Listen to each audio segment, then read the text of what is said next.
Hi, volleyball fans, and welcome back to Volley Talk, the podcast created for volleyball lovers who want to dig deep into what is going on in NCAA and international volleyball. I'm your host, Sarah Pavin. I'm an Olympian, beach volleyball world champion, former Nebraska Cornhusker, and longtime pro, both indoor and on the beach. And I'm Adam Schultz, former indoor player, international volleyball coach, and the show's resident stat guy. So, week one of the men's VNL is over. And we saw, honestly, a lot of parity across the board. An absurd amount of 5-set matches. Which is why we weren't able to watch as many matches as we did last week, because literally every match, it seemed, was going 5. It was wild. It was an investment of time. It really was. We do have a couple of teams that have separated themselves early, but I mean, we said it last week with the women, but it's even more so this week with the men. Things are very much still up for grabs from top to bottom. So nobody's out of it yet. Nobody's safe yet, which honestly, you love to see it, really. I think the heartbreak of the week goes to Germany, though. Oh my gosh, poor guys.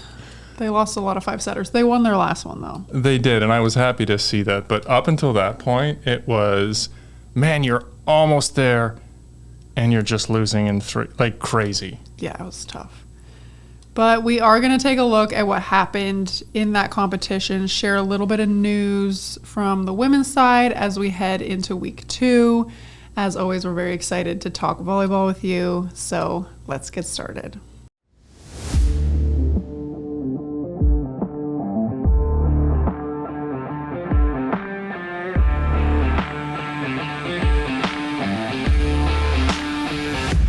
Let's just go through a few weekly highlights, shall we?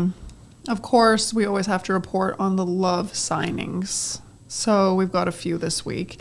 First one is Alexis Hart. She was originally supposed to play season 1 of Love, but suffered a really tough knee injury. So she is back. She's ready to play season 2. She played at the University of Minnesota and has played pro in Finland and Germany. So she is joining. Isabella Bergmark.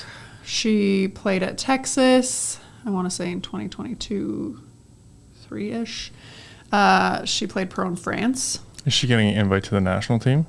Only if she plays for Austin. Okay. And the huge one here. Chinese opposite and captain Gong Shangyu signed. Oh, that is a big That's signing. massive.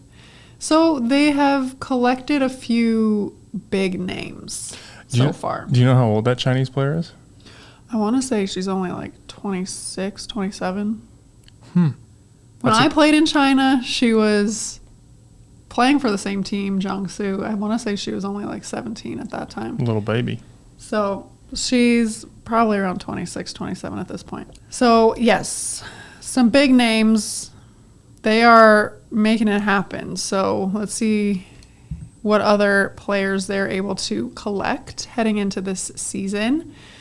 Women's VNL week 2 is coming up. And I'm not going to lie to you, I didn't dive deep into which teams are bringing who. Well, not all the rosters are out yet, because I did look, and It they're is hard. It's hard to posted. find them. Yeah. It's hard to find them unless the countries are very Media forward. into their social media. Yeah. So these are the things that kind of came across my feed in my less than diligent diving into this. I'm not going to lie. So Italy this week is leaving Oro, Silla, and Antropova at home. But that's it. They're still coming with Anna Danesi, Sarah Farr, Paola Egonu, Moki Dajanaro. Like they're still moving and shaking. So they're rotating players through to give them a break while still wanting to win. Exactly. Yeah. I mean, I appreciate that. They're not doing wholesale changes. They're letting players rest bit by bit. I'm guessing Carlotta Cambi will be setting. So, I mean, they've got the right side, the middle, libero. I mean, Kambi's a competent setter. Locked down. We'll see how the outsides do, but I mean, they'll probably be fine. In Canadian news, I'm not sure if anybody saw the final match that Canada played against Serbia last week, but right near the end when Canada was making their comeback in set 5, Bri O'Reilly went up for a solo stuff block, came down, looked like she had really hurt her ankle, was taken off the court for the last few points. Turns out she is out for the rest of the summer. Not great. Well, it gets worse. Word on the street is that Kira Van Rijk will not be playing for the rest of VNL either. Death blow. Yeah. If losing Bri O'Reilly was bad, losing Kira Van Rijk is tragic. I mean, without her, O'Reilly, and Alexa Gray, that's essentially your best 3 players. Without a doubt. So instead of taking the Italian model of being competitive, they're just getting rid of all of their top players, and we're just going to see what happens. Now, I don't know exactly what the deal is with Van Rijk. I have heard rumors off the record, which, out of respect for those people, I will not share that. But, yeah. O'Reilly is an injury. Van Rijk up in the air.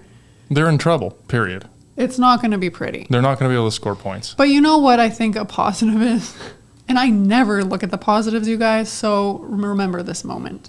At least some other players are going to have to figure out how to score. Because they rely so heavily on Kira Van Rijk to score points. She's like the only one. That now, if they want to hit double digits, you know, somebody's going to have to figure it out. Guidetti is going to get a really good hold on people's personality, grit, what they're willing to do, what they're capable of. I mean, you never want to see this, but if it was going to happen year 1 after the Olympics for the VNL is kind of the best timing for an unfortunate situation. And you know what? Maybe those 2 will be back for Worlds.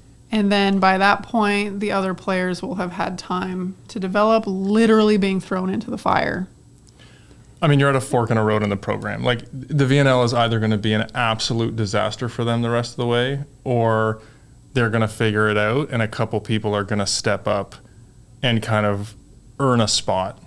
Well, let's see what they're made of. So the U.S., being a big volleyball country, is social media forward and did post their roster online for who's going to week 2 of VNL. The Americans love the social media. So what are we looking at here? Changes at libero, changes at middle, and then concerns about setters and outsides from yours truly. So as we predicted, Zoe Jarvis sent home. Lexi Rodriguez is replacing her. As we predicted also, Anna Dodson, Serena Gray being left home. They are being replaced by Breon Butler and Dana Redke. Totally fine with that. Now, I heard... So we have the same setters as week 1. Rachel Fairbanks is going as an alternate. Instead of Jordan Poulter. I heard that Poulter and Gray are not at 100%. Who knows? But if you're wondering why the setter situation is what it is, that is what I heard. I mean, Poulter didn't play anyway. You're just missing a little... Well, you're missing the only coach, maybe, for the team that was there in the last round. You're not wrong. And, okay, so that's the deal with the setters. The outsides, we are looking at the same 4. Skinner, Ronnie Jones-Perry, Logan Eggleston, Sarah Franklin. Do we have any update on Avery Skinner? I don't know where she is. I don't know why she's not going. I don't know why Lanier's not going. I don't know where Mackenzie Adams is. Like, no idea. Same opposites, Babcock and Lednicki. I mean, I'm fine with that. You want to give Babcock another shot. Lednicki was fine.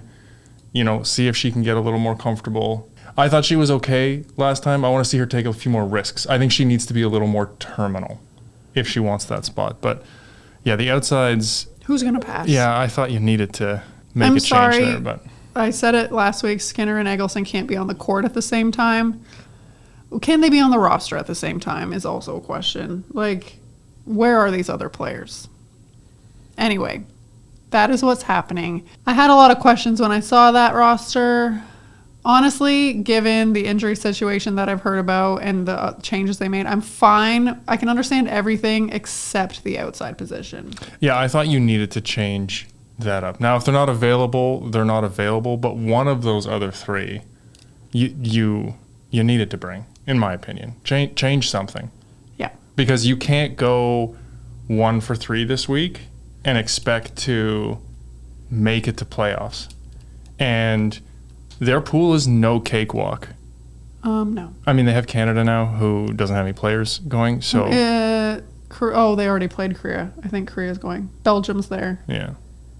Regardless, nothing's a gimme. Yeah.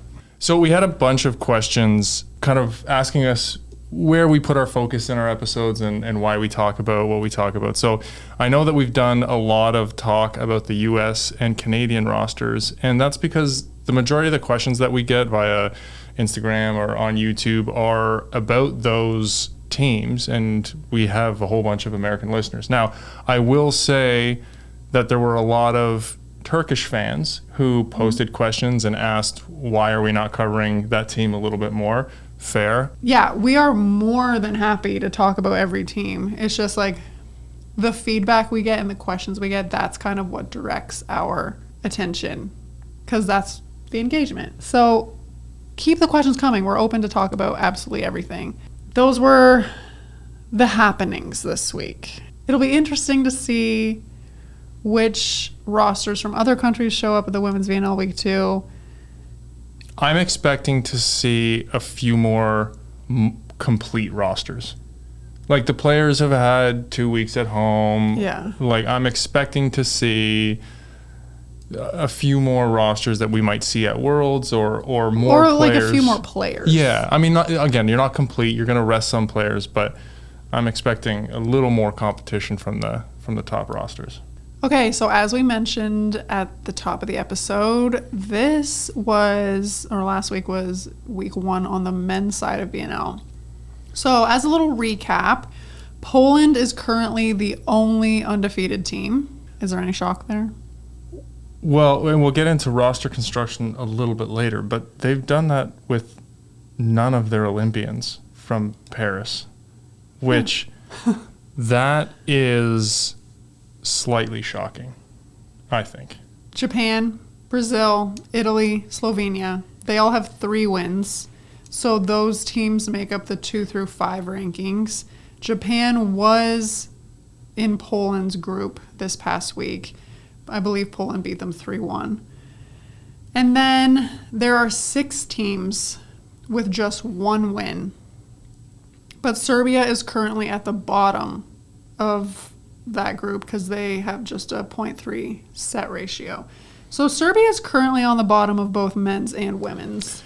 That was a little surprising to me, given that they have the second most Olympians on their roster for this round. Honestly, we can get into it. I was not impressed.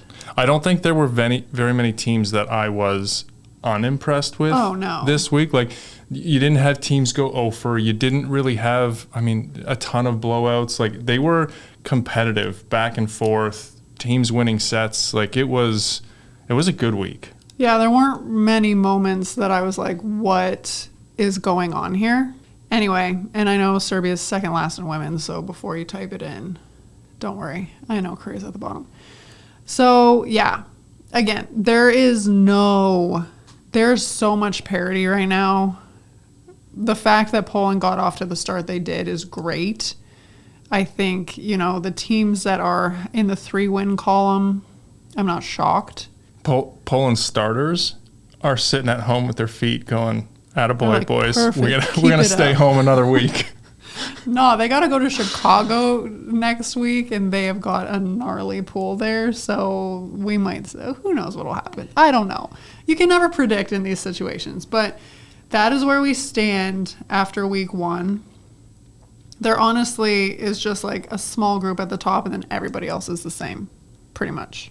Which were the teams? Again, we have trouble. We didn't watch many of the games that happened in China. I watched a couple of them. We didn't get a chance to watch absolutely every team, so keep that in mind. If we miss your team or your guy or whatever, we didn't get a chance to see absolutely everybody, so we will inevitably miss something. But of the teams that we were able to watch, who were you most impressed by, and were there any disappointments, team-wise? Okay, so my favorite match that I watched was the France-Italy match. I thought that was a spectacular match. I expected Italy to be good. They have 5 Olympians from their other roster. I was expecting them from Paris. So when I mention Olympians in this episode, it's all about athletes who played in Paris. I was a little curious because France has the youngest roster of week 1 in VNL with an average age of 23. They had 2 players under 22 start for them, including a 19-year-old setter who I thought was phenomenal. And they had a 17-year-old come off the bench. Yeah, and then Heno on the left side at 20 I thought also was very good. My favorite player of the week, Klevno, was just straight up unbelievable. That guy can hit 2 inches of fingers from anywhere on the court. It's absolutely absurd how efficient he is. His defensive positioning is out of this world. He touches everything. He was poetry to watch on the court. And I loved watching that game. I was surprised by France, just given how young their roster was. And so that France didn't have all of their Olympians there, but Klevno was just unbelievable. So that was one positive surprise for me watching them play. I thought France was good. I was also pleasantly surprised by Canada's performance. I thought, given that Mar wasn't playing, they have a brand new coach with a brand new system. Mar, Lepke, Schwartz, yeah, Timoyenko, like literally so many. Yeah, and you know, in fairness, they had 5 guys who were at the last Olympics but weren't necessarily kind of their main players. So I expected them to take a step back, and I was impressed with their focus and discipline. Now, I know the 5-set matches they lost in the 5th set, they weren't close, but they were better than I expected them to be. So I was pleasantly surprised by them. Yeah, I would say those were the two big ones. Okay, we overlapped in one of them. I had France as a team that I was so impressed by. Klevno, same thing. I'm like, dang. I was obsessed with him this week. Oh, man, it was wild. He is so good. And France has, I think they have like 10 of their, or 11 Olympians from Paris on their wide roster. But when I saw, they had Teo 4 there, they had Klevno, and then very, very young guys. And so I was not expecting much from them at all, but I loved watching them play. Mm-hmm. I thought they were so good. Their setter, as you mentioned, at 19, yeah, France shocked me. And while 4 and Klevno did carry a heavy load, you know, one of their young guys in Heno got injured. They brought someone off the bench who did amazing. They ran their middle well. I loved watching them play. My second team that surprised me was Bulgaria. Oh, good pick. Fair. I wasn't expecting much from them at all. And they won 2 matches. They pushed teams to the distance.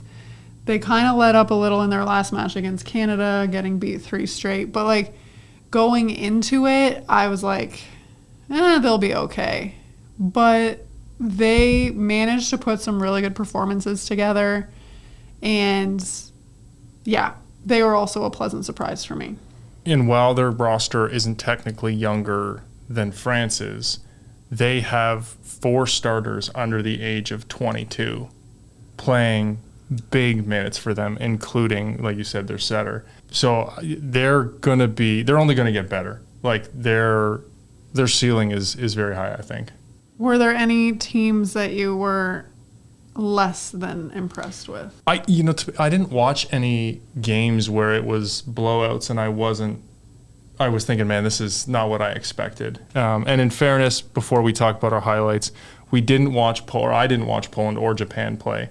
Okay, I watched Japan play against Serbia, and I watched that game because I had high hopes for it. And I know that I can't necessarily make a broad conclusion about Serbia after watching one game, but I expected more from them. I understand that the Japanese style is very different than theirs, and like sometimes the styles just like don't mesh well. Like I don't know if that was it, but just watching Serbia play, I was underwhelmed.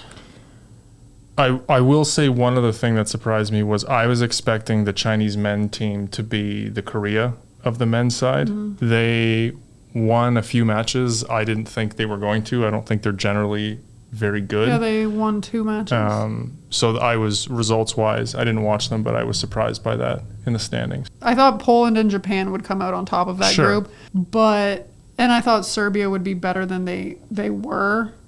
But the fact that China came out 3rd of that group, I was surprised. Yeah, good for them. You got to beat who's in front of you. Before we go any further, I wanted to highlight a few other things. I find the roster construction interesting from week to week and what countries are doing. So I went through and looked at almost all the teams are pretty much the same age. Like almost all of them have an average age of 25. So that's kind of across the board. And we hinted on, France was young at 23, Bulgaria was young at 24, Iran also 24, so they're pretty young. And then the oldest team is actually Ukraine at almost 28 average age. I want to say this is like a Czech women situation. I'm pretty sure this is Ukraine's first VNL. Yeah. And so it's like, yes, okay, we made it. Let's do this. Yeah. You know what I mean? So I feel like that's a similar situation to the Czech women. Fair enough. And Germany's also 24, so they're on the youngish side of that. But so I look at that, and that's interesting. From which Olympians did they bring? Again, according to the best I could look at, like Brazil had 7. Serbia, I think, had 6, Italy 5, Canada 5, Argentina 5. So there were legitimate rosters that showed up there. And were they all starters or were they Olympian bench players? It varied, but you still have that experience, and they were good enough to be on that roster and good teams. So you have options. Well, and Brazil was at home too, so Correct. That's always nice to draw the crowd, Yeah. One other thing that I thought was interesting, I looked at some of the impact that young players had on programs and what they're bringing. We had 6 setters under 22 starting for programs or playing the majority of time. So you had USA, that one's a little fuzzy. Rowan was in and out, and he started a bunch of games, but he was playing. Turkey had a young setter. Slovenia had a 19-year-old setter who I thought was very good. Iran had a 19-year-old setter. France, we talked about, their setter was also young, in Bulgaria. So there is a crop of really good young setters coming through a bunch of these programs, which I thought was really cool. I absolutely love that. And I know we were talking about the Chinese setter last week in the women's side being 16, but the setting position is so critical. Like whenever I think about, okay, if you need to bring experience somewhere, I think bring it with your setter. But the fact that these young athletes are running the show in arguably the most critical position on the court is incredible. I love it. Yeah, and not only do you have to execute, but you also have to deal with your stud outside hitters who kid, I've been playing pro for a decade. You better get me the ball, and it better be in this window, or we're going to have an issue. And I'm not saying teams are like that, but there's that internal... there are players that are like that for sure. Okay. But there's that internal kind of pressure for yourself. You grew up watching these guys play for your country, and it's like, I got to get them the ball. And you got to make good decisions. And so it's impressive to see. Honestly, it is really terrifying playing with your, idols. Yeah. It really is. I've been there. It's really scary. until you get used to it. So I think this is a good segue, talking about the young players making an impact. Which young players made the biggest impression on you this week? Ooh, great question. Do you want me to go through my list, or do you want to go 1 and 1? Let's do 1 and 1, and then if somebody on my list overlaps with yours, then we can share. Okay. One of the first ones I have, so the Bulgarian core 4, I'm going to call them the core 4. Oh, wow. I thought were impressive overall, but Nikolov he was good. A little moany. Yeah. Okay, he was on my list. Okay. I think he started out a little more timid than we're used to seeing, which I can totally respect. You are coming from college where you are the show and you got that swagger, you know what I mean? And so I can understand being a little more timid in the international environment at the beginning, but let me tell you, he got over that after one match. Oh yeah. Yeah, he found his stride and serving well. He started to be much more aggressive offensively as the matches went on. Yeah, I thought his set selection got better. I thought his location was a little off in the first match I watched him. There were definitely some nerves there, but he settled in. His choices in the first match, I'm like, you don't need to make the most spectacular set every time. Like, sometimes just like, let's focus on delivery instead of off actor. Yeah, fair. I think he settled in, though, for sure. So he was definitely on my list. Another player, I'm just going to say both of them, are Slovenian, the setter and the opposite. The opposite came off the bench. He had that flow. You know what I mean? That man bun hairstyle. Those two, for me, were very good. Also, super young setter. Slovenia has some fiery outside hitters. Were they on your list? They didn't make the cut for you? Adam's ruthless. Well, I thought they played well. I had a hard time. Last week, you accused me of having too many players on my list. So he only had every single athlete. I tried to cut it down. I thought Bergman from Brazil had a good showing. I'm sorry to say I didn't see Brazil play, so I didn't put that down. Yeah, 21-year-old outside. I thought he played well. Giulia's brother, perhaps. His numbers were very good. Porro from Italy. And I also had Sani. You had both of them? I thought they were very good. I loved this kid, you guys. I loved him. Yeah. I thought he was so good. I thought until he got taken out on match point against France on that serve. Yeah. I thought those two. I watched those two outside hitters for Italy, and I was like, that's a dangerous combo moving forward. Like, they're very good. I got 2 left on my list. I thought the France setter was unbelievable. He's on my list. What is it, Tiziwalu? Tiziwalu. I loved his name, too. I mean, the composure. He's big. He's 6'7", I think, 6'8". He blocks well. He moves well. I thought his delivery was good. I really liked the offense that he, not only the middle but the pipe over top. Like, he was not making 19-year-old decisions. Like, this kid, he's legit. No, and that's why I want to highlight these players, because I know I can be, in our listeners' words, very harsh. But like, these kids, and yes, they are kids to me. He's 19. He's definitely a kid. Like, they are playing at a very high level. And when I compare them to what most 19-year-olds look like, there's no comparison. Like, so I'm giving some props today, you guys. Remember this day. Well, and so for me, it's an interesting comparison. Like, think about him and Rowan, because Rowan was also here, and Rowan's older than he is. And, I thought Rowan struggled a little bit when he came in terms of placement consistency, didn't love all of his decisions, We said it last week, I'll say it again. The Americans are not young.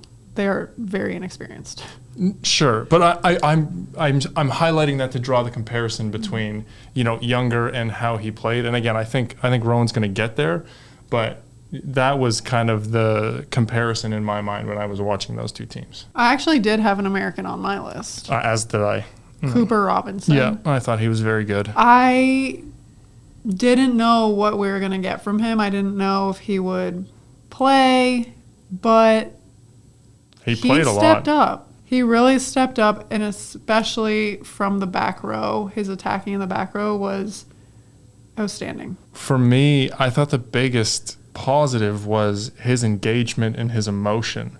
You don't see that from him at UCLA. Yeah, he's California cool at UCLA, and he was fired up to play and to put the USA jersey on. It was good to see. I liked watching him. He was a little out of his depth blocking sometimes. I think understanding what has happened in the match, he was playing a very, again, college type of blocking where this is my job. I need to make sure that I do this and then react to this. But when things are moving so much faster and matches are tight, and you have to remember what has happened up until that point, and he was a bit of a liability in tight moments for me, particularly at the end against Slovenia. When he had a front row setter, he was so preoccupied with him because in college, do not let the front row setter dump on you if you're left side.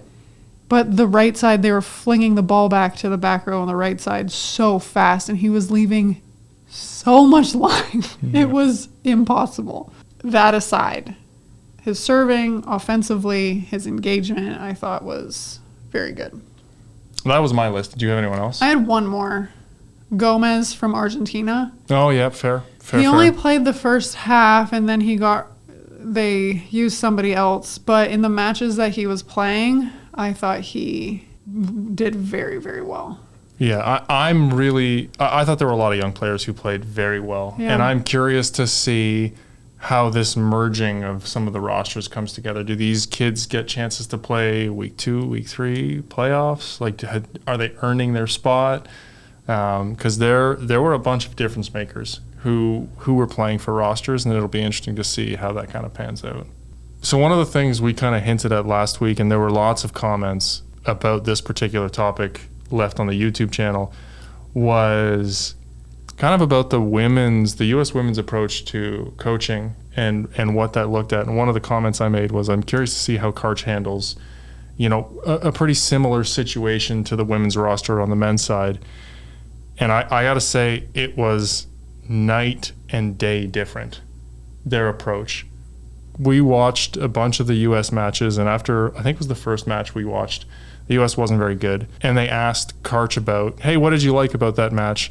And I believe his answer was, not much. Yeah, he said nothing. And, I appreciated that, actually. Yeah, just the frankness in which, and he wasn't upset, he wasn't angry, it wasn't an emotional response to their performance. It was we're not there yet, we're not good, I didn't really like anything, but we're going to work towards that. And you listened to him in timeouts, and he was giving feedback, he was telling the players where they should be, what they were looking for, he was teaching. I thought he did a great job. And quite frankly, the U.S. team got better and better as the tournament went along. They made adjustments. They came back and had a reverse sweep. Well, and they mixed up their rosters similar to the women, too. Yeah. They didn't just stick with one group. And I have a lot of respect for him on the coaching side, or just in general, but I liked what I heard and saw, and I could see the differences in what they were trying to do and what they were accomplishing from game to game. And that makes me feel like, okay, they're going to get here. There's a plan there, which was very different from watching kind of the women's experience. So I'm curious to see how the U.S. women look this week. Are there going to be some changes from an execution, from a coaching standpoint? But that was a very stark contrast to me. Yeah, I liked that there was information.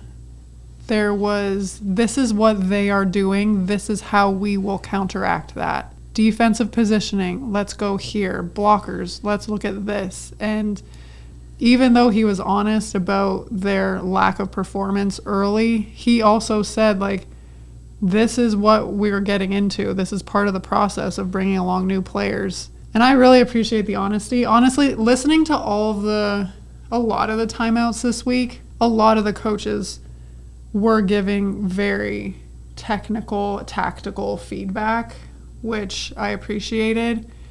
And yeah, even in the women's side last week, you were seeing the same thing. I think the exceptions to this are just the American women. Yeah, and we'll see how that changes, and we'll see how it affects their performance. But it was a stark difference in both genders to those timeouts, in my opinion.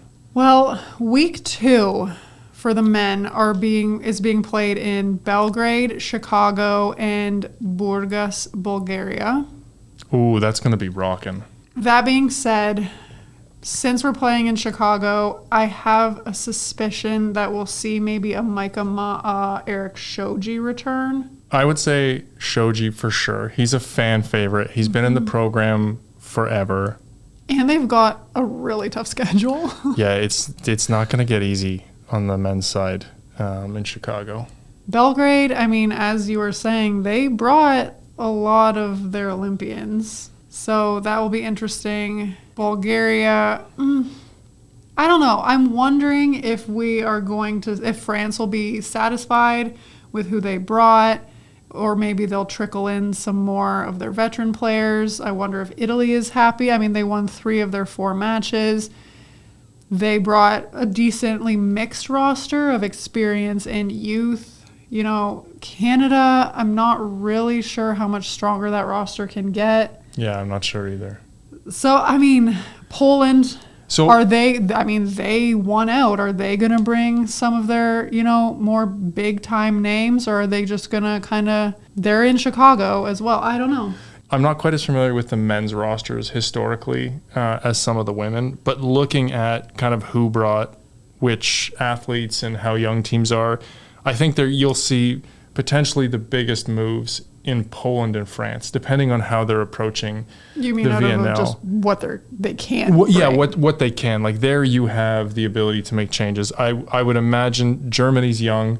They've got a really good pro league. Like they've got some players they left behind too. Right. So Germany, I think, can make some moves with that. I think Argentina, Brazil, like they have a decent number of players there. Like I don't know who's going to come back or what they're looking at. Cuba, I don't know. Iran, if they have other players that they can move in. Well, the thing about the men though is it's so tricky. Like with women, and we often see this, and we can talk about this in a second. But with women, you can see like distinct groups.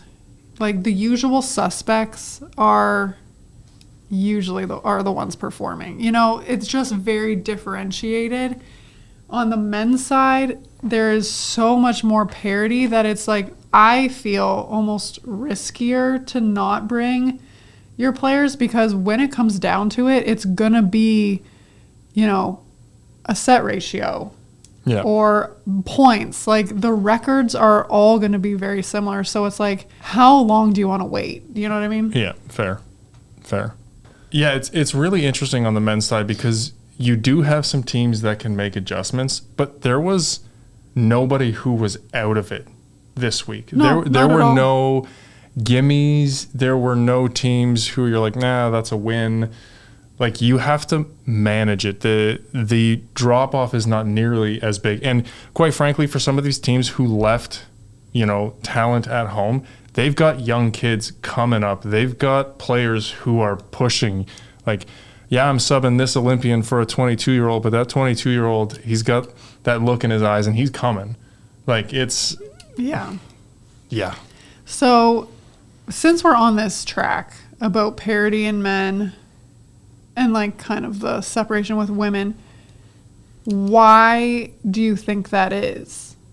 Why do we see the men all like kind of clumped and like no teams are out of it or guaranteed anything? Like anybody can be anybody on any given night. Like why do we see so many 5-setters versus the women where it's pretty predictable for the most part? It's a great question, and I don't have a statistical answer for you, but I have unacceptable. Maybe a feeling. I think that there's a little more parity physically in the men's game. Like in the women's game, you have certain players who are just kind of unstoppable, and they're physically more dominant than other players on the women's side. If you look at some of the countries in terms of the athletes they have and the caliber. And I think that because the physical parity and they jump so high, you have the ability for certain players and teams to get hot or get into a rhythm. You have the ability for more men than you do on the women's side to go back and hit 5 spin serves that are just untouchable, or to just be on fire. I haven't watched Klevno play that much, but I wouldn't be shocked if he hit 900 in VNL. Like, do you know what I mean? It's crazy. And so if you have a player who's doing that and who's feeling himself in that way, like, you can't stop him no matter what you do. There's too much physicality there. And so I think teams and players, or 2 players, to get hot and win a set and then cool off and somebody else does it. There's just more players, I think, who can have that kind of terminal impact in the men's game than on the women's side. What do you think?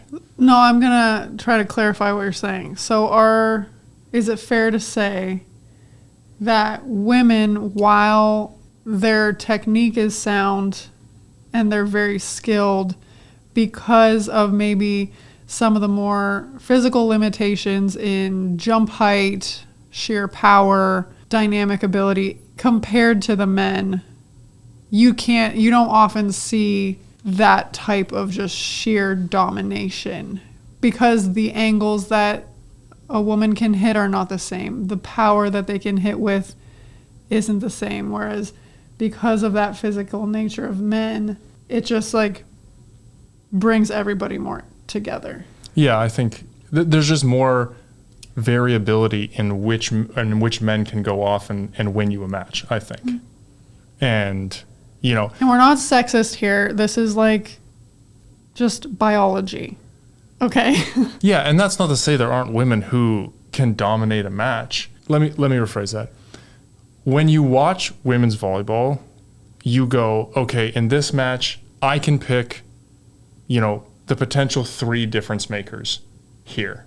Kira Van Rijk might go off from the service line and she can win you a match.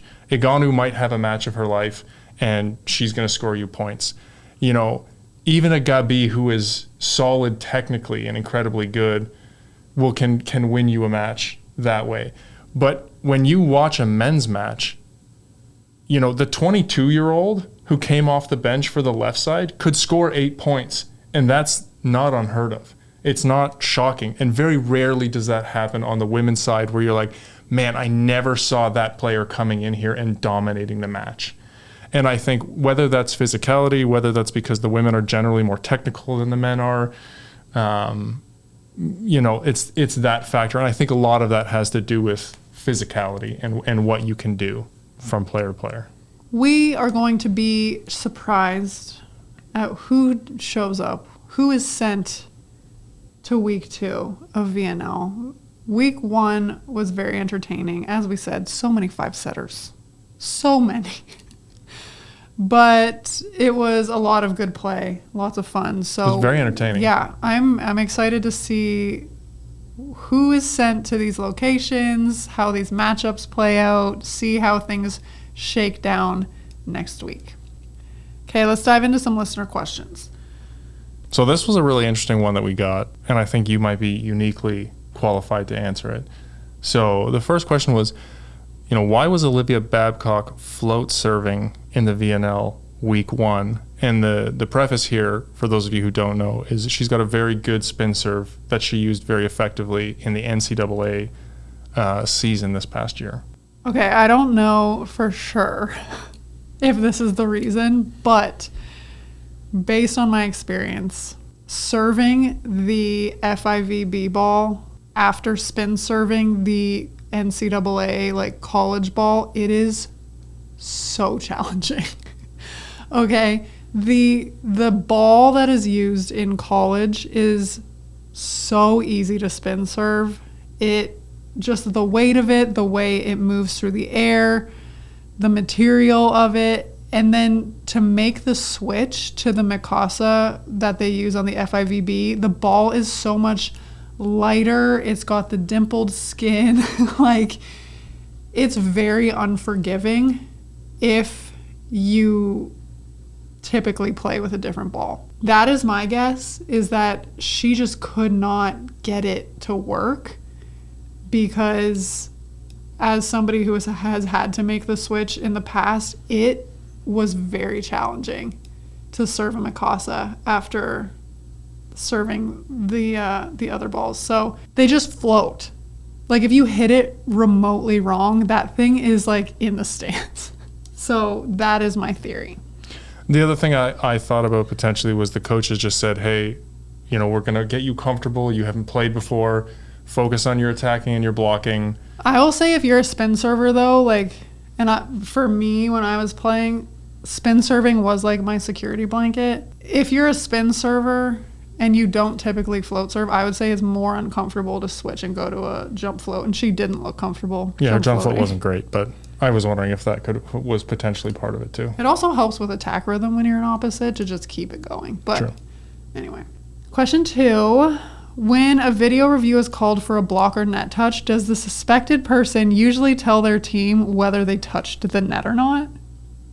Yeah. 100% yes. Yeah, definitely. Well, and now with the challenge system, I believe there's like a kitty or a pool at the end of the VNL for the team that calls their own touch on a challenge so that they can save time. So there's a little monetary incentive, I believe, to being honest. But no, when they don't admit it, when you go into the huddle, your 100%. Team is 100% like, did you touch it? And you're like, yeah. Definitely. Question 3. What is the impact when a coach uses a timeout too early or too late in a set? Because sometimes you see coaches call a timeout at like 3-0. You know what I mean? Yeah, I know what you mean. I don't have an issue with that, to be honest. If you're a coach and you're expecting something and it doesn't happen, and you know your team is out to lunch or they need to be, you know, refocused or whatever. I mean, if you do it and it doesn't work or you don't need it, like, yeah, that's not the best, but it's all a feel thing to me. Volleyball is very much a game of momentum. You're either trying to keep it or you're trying to get it back. So I personally am not a huge fan of the super early game timeout. I can understand not wanting a team to get too far ahead. There are situations, and you have to know your team and the makeup of your team too, but like, if you're up by 4 points and then teams are like getting a couple, like, you want to stop that. Like, you don't want to wait until a team ties you to call a timeout. You want to kill their momentum before they get to you. Yeah. So like in that situation too early, my thought is, you know, maybe you lost the second set, you know, in overtime, 26-24, you're down 2-0. You go out into the third set, you're down 4-0 at the beginning, and your team is just heartbroken over that second set loss. I'm using the timeout there because if that set gets away from you early, the game's over. Well, like when the coach calls it like 2-0, I'm like, really? Well, yeah. I'm like, dang, now you only have one left. Yeah. Or you're going to have to call like bogus challenges to try to like get more timeouts, you know? Yeah. Okay, our last question of the day. As the leagues in the U.S. develop, do you think we will get future stars forgoing collegiate careers to start pro careers young? Do you think North Americans are attached to the idea of college and universities? Because it seems like both USA Volleyball and Volleyball Canada favor athletes that go to college. So there's many things to consider in this. It's a great question, actually. One is, I don't think a lot of North American families look at women's volleyball as a viable way to make a career. And so because of that, volleyball in North America is generally looked at as a means to get a scholarship, especially in the U.S. Because education is so expensive in the U.S. Right. And education, you know, allows you to make money after volleyball. Whereas in other parts of the world, it's like, no, if I'm good at volleyball, I'm going to be all right. So there's a mindset shift that will have to happen. The second one is now with the NIL, you're going to see, until a North American league can pay athletes more than they'll make at college, which have huge booster programs. And I mean, rumor has it Tori Stafford signed a $500,000 deal for 1 year. She didn't take that one. She got offered that. She didn't take that. But that's the kind she of took less. Right, but that's the kind of money Yeah. that we're talking about. And again, the landscape may change, rules may come in, whatever else happens, but nobody at Love is making that much money. So until that changes, your college education plus what you can make at NIL outweighs going to play pro. And so, very few families, I would say, realize they can a female athlete can make over $1 million playing pro in Europe, in Brazil, in China. So it's not on the radar as a viable career path for the average family, I would say. Yeah, it's just a lack of education in North America, I would say. And I can get behind the American idea more than I can get behind the Canadian one, because Canadian education is pretty cheap Comparatively, and the level on the women's side is not very good. I will say Kira Van Ryk actually did this. She only played 1 year of university in Canada at UBC, and then she just left and went to play pro, starting when she was 19, I guess. and she doing all right. So she is actually one of the very few that did choose a pro career over university. I played with another girl, Tiffany Dodds, who only did, I want to say, 2 years of university, and then she left to go play pro too. So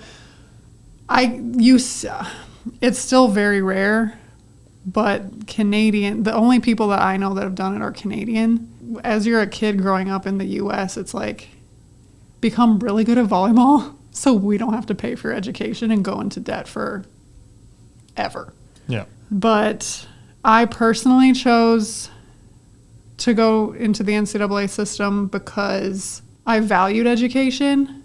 I was raised with the understanding that an athletic career is short. Your lifespan as an athlete is short, so you don't want to have nothing afterward. And my family was more savvy about volleyball than most, but I don't even think that they understood the earning potential Totally fair. that was available to me. So that was a big reason why I chose to go to the NCAA, is because my family valued education so much and was you're not going to play forever, so get a good education. I don't regret it, but yeah. I don't know if it'll change, honestly. Well, that's it for this week. I felt like it was really good to get our feet wet on the men's side. And while we haven't been doing game breakdowns, it's been good to kind of see the level and get familiar with some of the teams. And it was a good learning week, I would say. There's just so many games happening that I'm it's hard to pick just one, Yeah, and even trying to figure out which matches are going to be competitive. I'll pop open the app and look at the score and be like, oh man, this one's, 25-23, 27-25, 24-26, and they're going the distance, and you throw it on and you watch the last because it's a battle. That happened to me at least 3 or 4 times this week. And so it's been good to see. I'm hoping, or I'm assuming, we're going to see a little more settling in week 2. And that'll be good to see. But as for the coming week, matches this week on the women's side are being played in Belgrade, Hong Kong, and Istanbul. Expecting to see more of a full roster or true roster from Turkey. So that'll be fun. We're definitely going to be looking at that. If you're looking for specific matches, Wednesday, 2 p.m. Eastern, USA versus Serbia. Also expecting to see a few more Serbia studs in the lineup. So that will be interesting. Friday, 8:30 a.m. Eastern, Japan versus Italy. I think that's going to be a great match. I will probably get up early to watch that one. That's 5:30 our time, so I hope he's not up that early, but that's just me. And then the other one I think will be great is Sunday at 12:30 Eastern, Turkey versus Brazil. And again, I'm expecting more full rosters. That one's going to be a showdown, I think. Gabi and Rosa Maria are with Brazil now, so they've added a couple pieces already. And you got to think that Turkey is going to want to put on a show at home and that the fans are probably going to accept nothing less, given what I know about. The passion. Yes. So I think those are all going to be great games. That's what I would pay attention to this week. That concludes this week's episode of Volley Talk. There's always something shaking in the volleyball world, and we hope you enjoyed this little fix. Be sure to follow the show so you don't miss any updates, and we'd be so grateful if you'd leave us a 5-star review. You can also find us on Instagram at volleytalk_podcast. If you have a topic that you want us to discuss, be sure to reach out to us on Instagram or at info@sarahpavin.com. Thanks so much for joining us, and we'll be back next week.